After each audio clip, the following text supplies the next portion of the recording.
una sa lahat. Nagtuloy-tuloy na yun na, madadagdagan na yung sira doon sa, sa bundok. So, yun ang pangamba namin.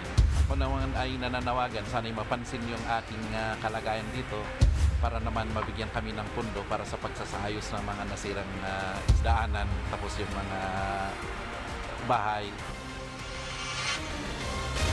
Mga kapatid, alas 5:30 na. Ito na mga bumabanderang balita. Landslide bunsod ng walang tigil na ulan. Ilang barangay sa Benguet halos ma-isolate dahil sa nasira at naputol na kalsada. Trahedya sa Zambales. 6 patay sa tumob na bangka sa lawa. 2 bata at 1 buntis. Pinaghahanap pa. Bawas presyo sa langis.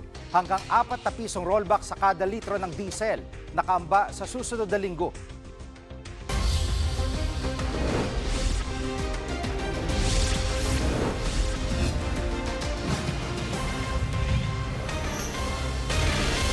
Gumuho ang malaking bahagi ng bundok sa Kapangan, Benguet dahil sa walang patid na ulang dala ng habagat. Hindi na madaanan ng isang kalsadang natabunan ng guho.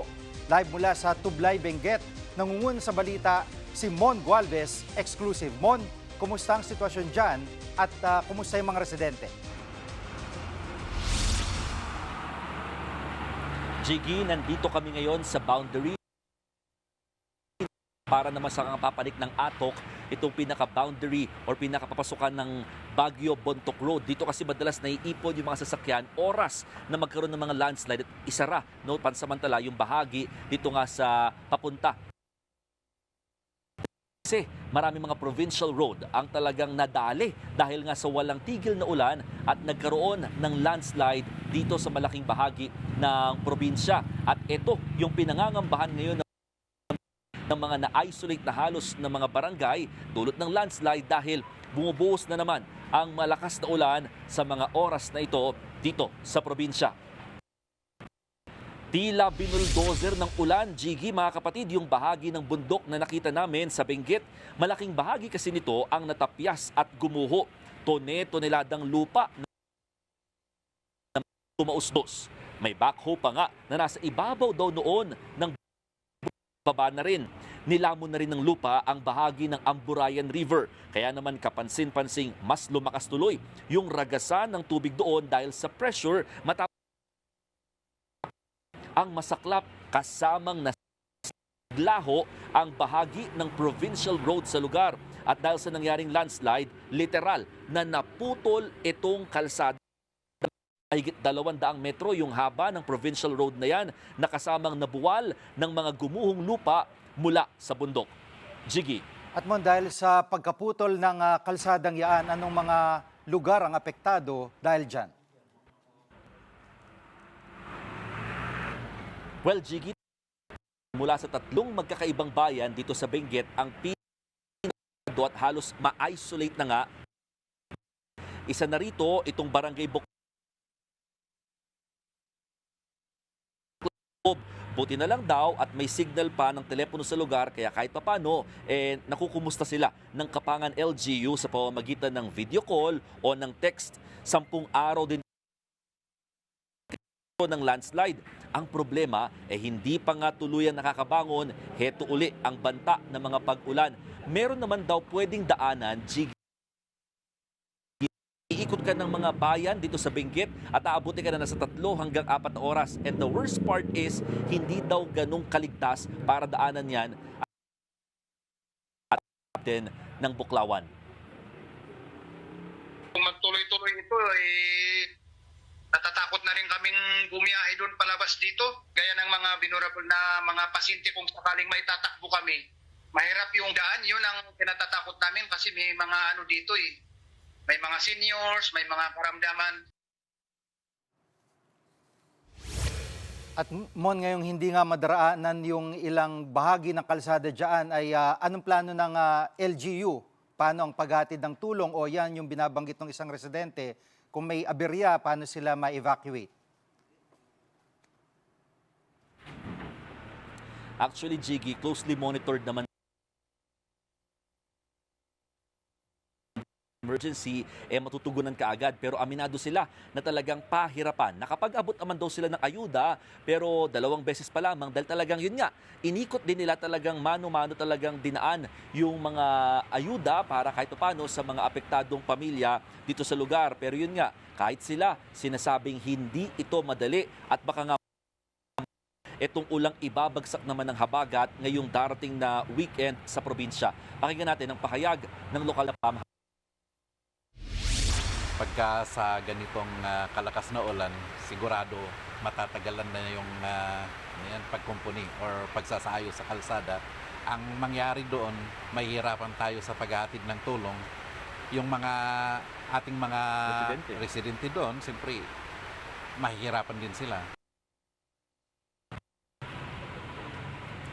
Samantala, Jiggy, sa barangay sentral ng parehong bayan, ilang bahay at establishmento naman ang literal na humiwalay sa kalsada. Nagkaroon kasi rito ng tinatawag na sinking o paglubog ng lupa. Tigil pa rin na ulan. Ang mga gusali abay parang nilindol sa dami ng sira. Nagkabitak-bitak daanan. Kaya hindi na muna ito pinatitirhan sa mga residente. At dahil din dito, humihiling na ng tulong ang mga taga-Kapangan. Ako naman ay nananawagan, sana'y mapansin yung ating kalagayan dito para naman mabigyan kami ng pundo para sa pagsasayos ng mga nasirang nasirang daanan, tapos yung mga bahay.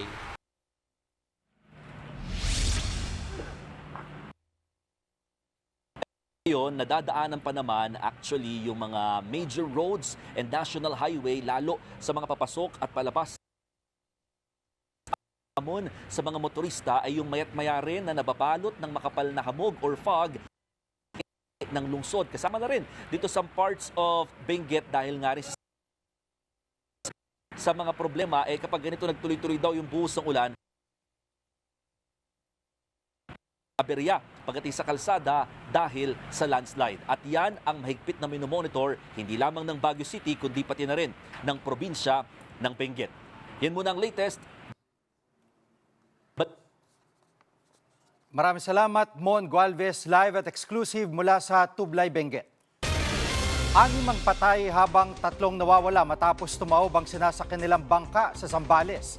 Live mula sa bayan ng San Marcelino, nangungun sa balita si mobile journalist Alexis Ebre. Alexis, ano raw ang sanhi ng pagtaob ng bangka?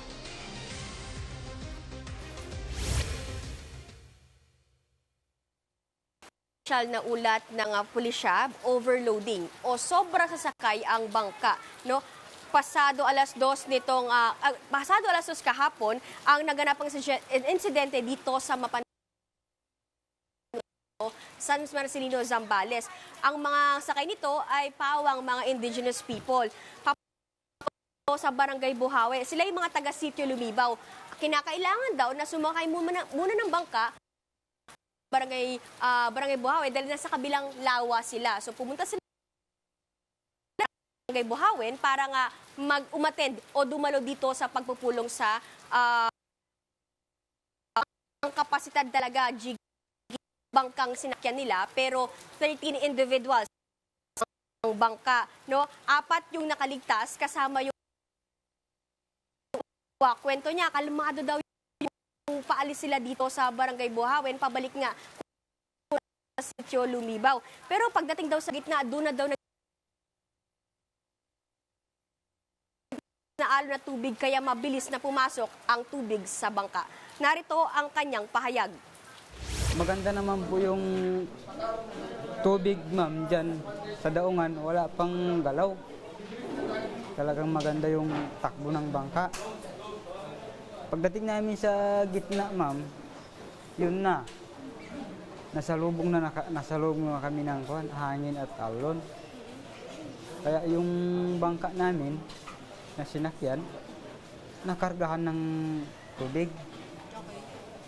At namatay na yung makina. Nung namatay na yung makina, yun na. Lumala na.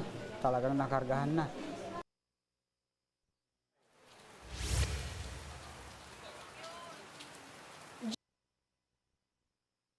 ginagawa ulit yung search, rescue, and retrieval operation para nga sa 3 pang nawawala. Sabi ng mga otoridad, aminado naman sila na pahirapan yung paghahanap dahil nga sa pabugso-bugso na hanging habagat at malala.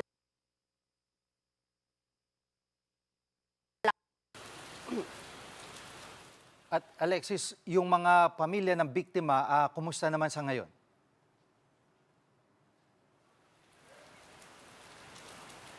Jiggy, nagbigay ng cash assistance ang DSWD sa pamilya na sawi, no? Bawat pamilya ibinigyan ng 20,000 pesos. Sasagutin naman ng San Marcelino para sa kaanak ng iba. Yan mo ng latest. Balik sa'yo, Jiggy. Yan ang ulat ni Alexis Ebe live mula sa San Marcelino, Zambales. Susunod, bilang na mga kaso ng leptospirosis, sigit 5,000 na. Ilang ospital kinukulang na sa nurse dahil sa dami ng pasyente. At bawas presyo sa petrolyo namumuro sa susunod na linggo. Diyan lang kayo mga kapatid, dapat una sa lahat.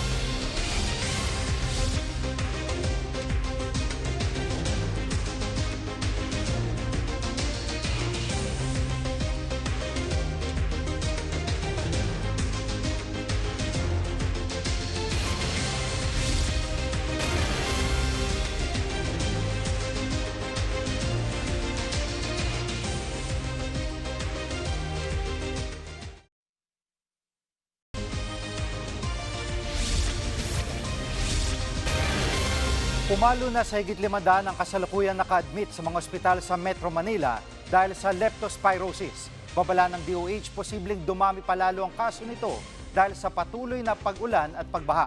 Live mula sa NKTI sa Quezon City, nangungun sa balita si mobile journalist Yeda Pascual. Yeda, paano tinutugunan ng mga ospital ang patuloy na pagdami ng kaso ng leptospirosis?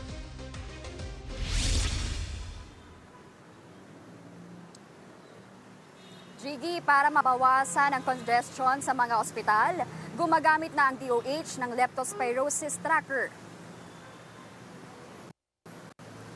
Dito makikita kung saang ospital ang may available na kama at may kakayahang tumanggap pa ng mga pasyente.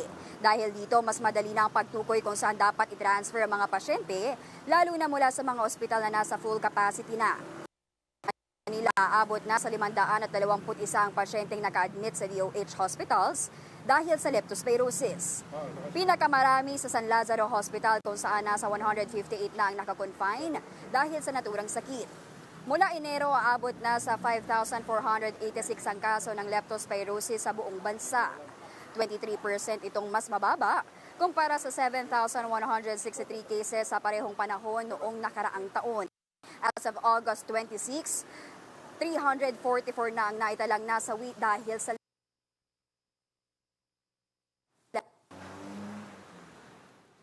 At Yeda, yung sitwasyon sa ibang ospital sa Maynila ay kumusta sa ngayon dahil sa dami ng kaso ng leptospirosis? Yes, sama ka dyan, Jiggy. Sa Tondo Medical Center, 47 cases na ng leptospirosis ang ginagamot simula pa noong unang linggo ng Agosto. 14 dyan ay mga bata. At 8 naman yung naitalang kumpirmadong nasawi at lahat dyan ay lalaki. 17 naman yung sumasailalim na sa dialysis dahil tinamaan nila ang kanilang kidney ng leptospirosis. Karamihan sa mga pasyente, Jiggy, galing pa sa iba't ibang lugar tulad ng Navotas, Caloocan, Malabon na nakaranas ng mga nakaraang linggo, Jiggy. At bukod sa karagdagang mga kama para sa mga pasyente, ay ano pa yung mga nakita mong pangangailangan ngayon ng mga ospital?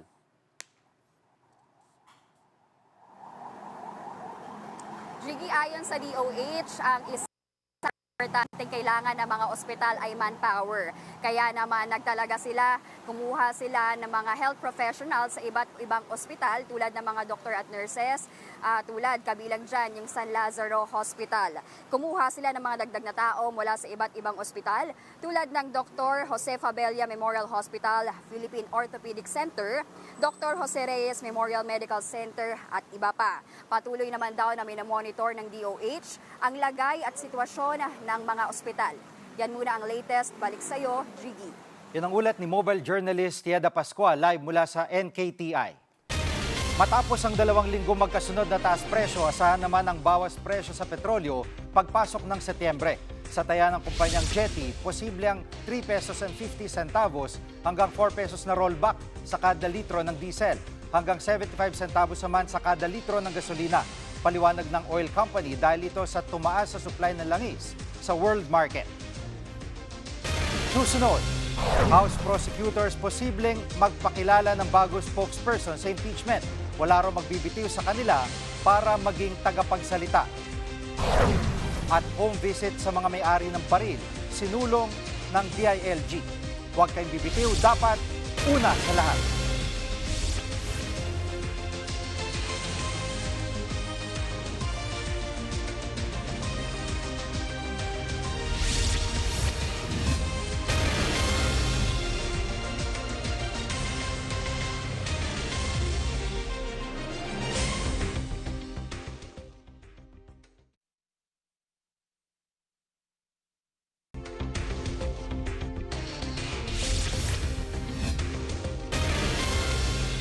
Nilinaw ng prosekusyon na walang magbibitiw sa kanila bilang House Prosecutor.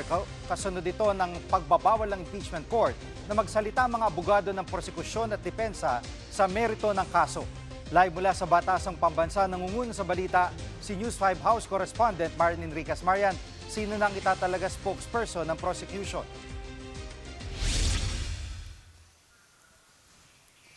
Jiggy, wala pa ngang sinasabi kaugnay niyan, itong House Prosecution Panel. Pero kanina may paglilinaw.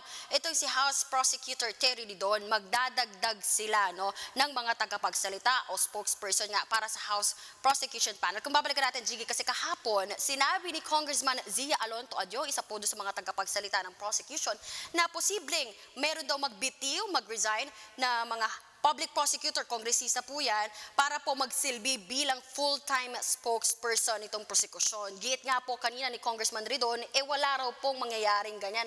Una, mananatili pa rin po na spokes po itong sina Congressman Zia Alonto Adyong, Congresswoman Rene Co, andyan din si Congressman dating Ace Barbers. At ang tinitingnan po nila magtatap o magdadagdag nga po sila, maybe mga dati rin pong mga congressman na kasabayan daw po ni Congressman Ace Barbers sa 19th Congress o kaya yung iba pang mga kongresista, kasalukuyang kongresista po ngayon. According pa nga po kay Congressman Ridon, patuloy pa rin daw po sila itong mga prosecutors na magsasalita kaugnay po dito sa paglilitis. At pero syempre within dito nga sa tinatawag na sub judice rule. Kabilang na riyan yung maaari nga pa rin pong talakay nito ng mga prosecutors ay yung tungkol syempre doon sa pag-usad o yung proseso nga ng paglilitis, gayon na rin kung sino-sino yung mga ilalatag na testigo, pati na rin ay yung sequencing ng trial at syempre kasama na rin dyan yung true, fair, and accurate reporting. Kung babalikan po natin kasi nagbabanga ng sub judice rule, ng babala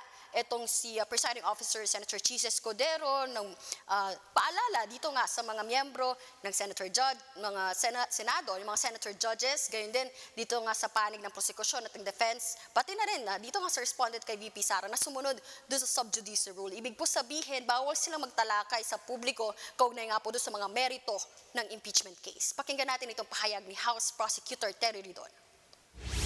Magpapatuloy pa rin pong magpaliwanag sa publiko ang lahat ng mga prosecutors ng House Prosecution Panel. Siyempre, we are reserving the right to reply doon po sa lahat ng mga magbabanggit ng pag-atake laban sa House Prosecution Panel sa kanya pong integridad at doon po sa paglalatag po niya ng ebidensya. At Marian, ano naging assessment ng prosecution sa sinalang nila mga hostile witness na sina dating SDO Gina Acosta at OVP Assistant Chief of Staff Lemuel Ortonio?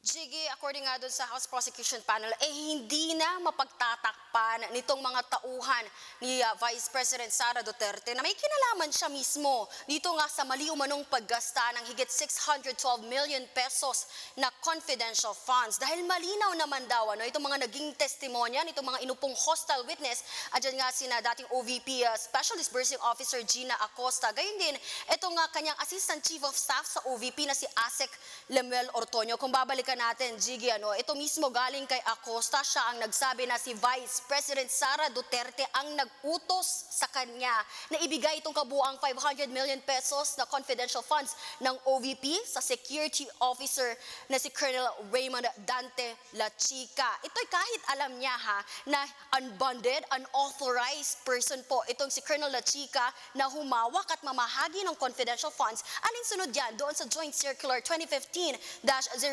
ng COA. Samantala, ito naman po si Asek Ortonio, sa kanya nga lumabas na si Vice President Sara Duterte po ang pinaka-responsable sa lahat kaugnay nga po dito sa confidential funds. Ayon nga kay Ortonio, si VP Sara po ang lumagda sa mga dokumento mula nga doon sa paghiling ng confidential funds hanggang doon sa liquidation reports, pati yung certification nga kaugnay nga dito sa confidential funds. Ibig sabihin po, according sa kanya, lahat po ng galaw nila kaugnay dito sa confidential funds ay alam at otorisado ni VP Sara. Kaya according to the prosecution, kay particular na kay Deputy Speaker Paulo Ortega, lahat ng ito may basbas ni VP Sara.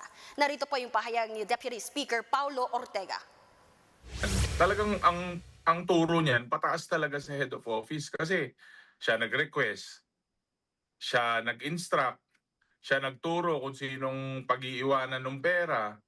May basbas Alam mo, mga ulo, mga mastermind, ng mga ganyan.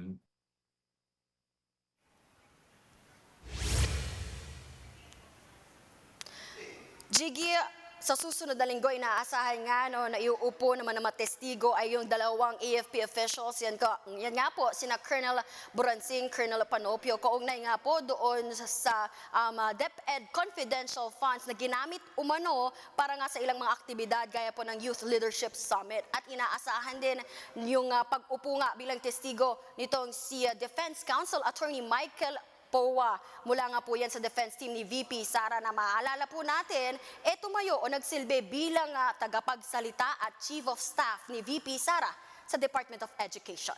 Yan muna ang latest. Balik sa iyo, Jiggy.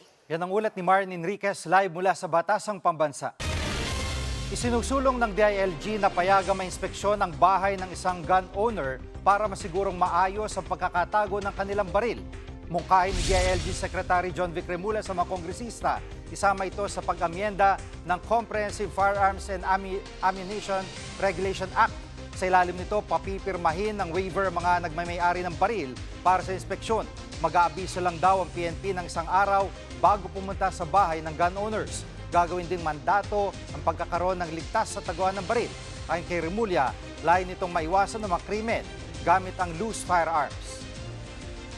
We do not mean to catch them as criminals. We just want to make sure that their safekeeping of firearms are done in the proper way, na may facility sila.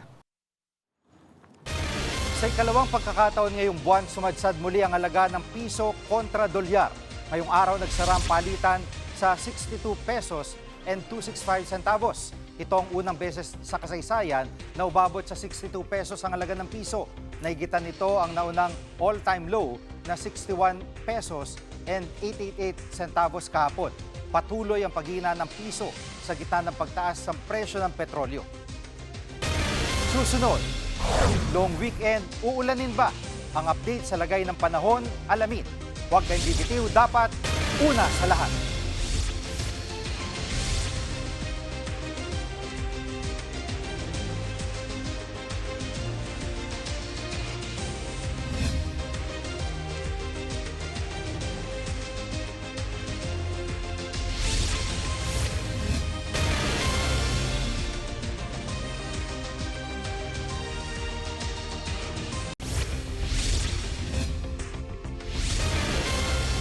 Sa gitna ng mga nagtataasang gusali sa Taguig, nakapaligid ang mga komunidad na napag-iwanan ng pagunlad, polusyon, basura at kapos sa serbisyo medikal, ang kalbaryo ng mga kapatid nating doon piniling tumira. Ang kwento dokumentado ni Jervy Wrightson.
dito sa komunidad na ito. Magandang hapon po.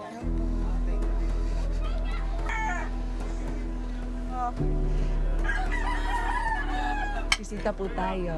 Ay, hello po, Christine. Kalit-kalit po. Kamusta po kayo?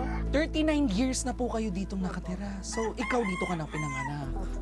Yung asawa mo nasaan? Anong trabaho ni Mister? Sa ngayon po, wala siyang trabaho. So, ang pinagkukuhanan nyo ng pang-araw-araw ninyo itong maliit na tindahan. Di ba may polusyon, may baha? Bakit hindi kayo naghanap ng ibang tirahan? Eh, dito lang po kasi yung nakakapagpatayo kami ng libre.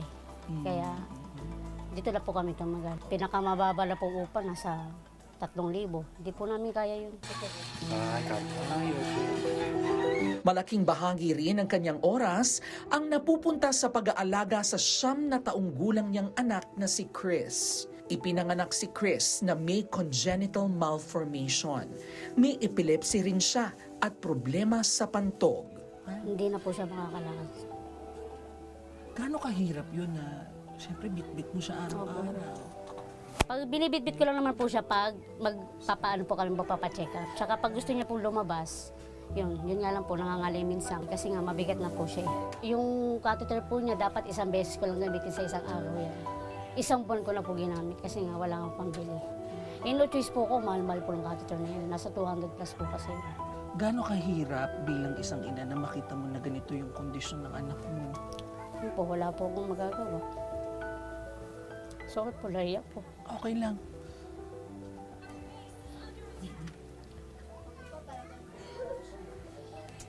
Katulad po niya na maubos na yung gamot niya. Wala po akong papel eh. Wala po trabaho yung asawa ko.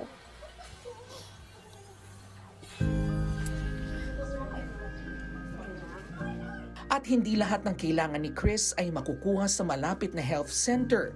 Kailangan pa raw nilang bumiyahe sa mas malayong pagamutan para masuri ang anak ng isang espesyalista.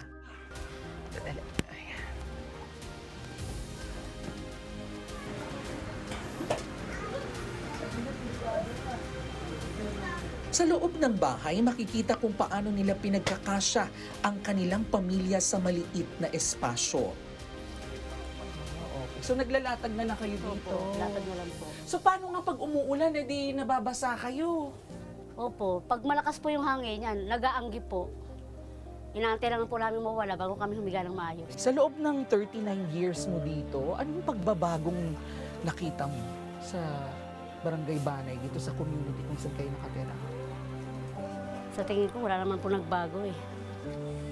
Kumbaga, kung hindi lang nagtulong-tulong yung mga kapitbahay na magganyan, walang mangyayaring pagbabago. Pagtutulong lang po lang ang mga kapitbahay. Ay dito naman sa komunidad nyo, anong gusto mong pagbabagong makita? Ang gusto ko po lang mangyari, yung bang mawala ng tubig ba? Lagi po kasi kami binabaha. Sana malagyan po ng magpapag-drain na ng tubig. Kasi hindi na po talaga nawawala ang tubig eh. Kaya ang mga bata dito laging may sakit. At para po sa mga residente dito, ang pag-unlad ay hindi lamang nasusukat sa mga gusali at negosyo, kundi sa pagkakataong magkaroon ng maayos na kalusugan, kabuhayan at ligtas na tirahan.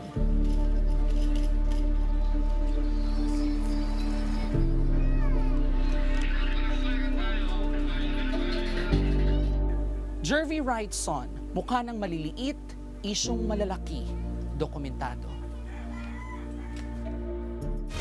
May panibago na namang banta na flash flood sa border ng Nepal at China. Ayon sa Chinese authorities, isang lawa ang namuo matapos ang mala tsunaming pagbaha noong Miyerkules. Nagsimula na raw itong umapaw at posible magdulot ng pag-collapse ng bundok o pagguho ng mga yelo at bato.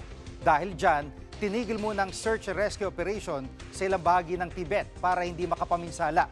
Ayon sa Nepali Police, umakyat na sa 469 ang bilang ng patay sa matinding flash floods. Nasa 1,000 pa ang pinaghahanap. Nag-ugat ang sakuna sa bumagsak na tipak na bato mula sa kabundukan ng Himalayas na nagdulot ng pagguho ng yelo at bato.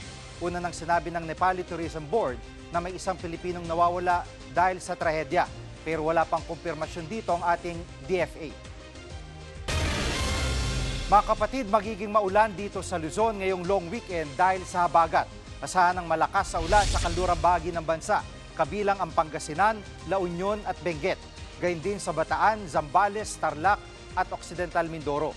Mararanasan naman ng paminsan-minsang ulan sa Metro Manila, pati na rin sa Ilocos Region, nalalabing bahagi ng Central Luzon, ilang probinsya sa Calabarzon at Occidental Mindoro. Samantala, 2 low pressure area binabantayan ng Pag-asa, kabilang ang isang LPA sa loob ng PAR na namataan sa silangan ng Itbayat, Batanes. May tsansa ito maging ganap na bagyo pero hindi nakikitang direktang tatama sa lupa. Posible rin maging bagyo ang isa pang LPA na nasa labas naman ng PAR. Kami ang inyong mga kapatid sa Balitan at Public Service, dapat una sa lahat. Abangan niyo po ulit kami sa Lunes dito sa TV5, 1PH, RPTV, True TV at 105.9 True FM. Susunod na po ang Frontline Pilipinas.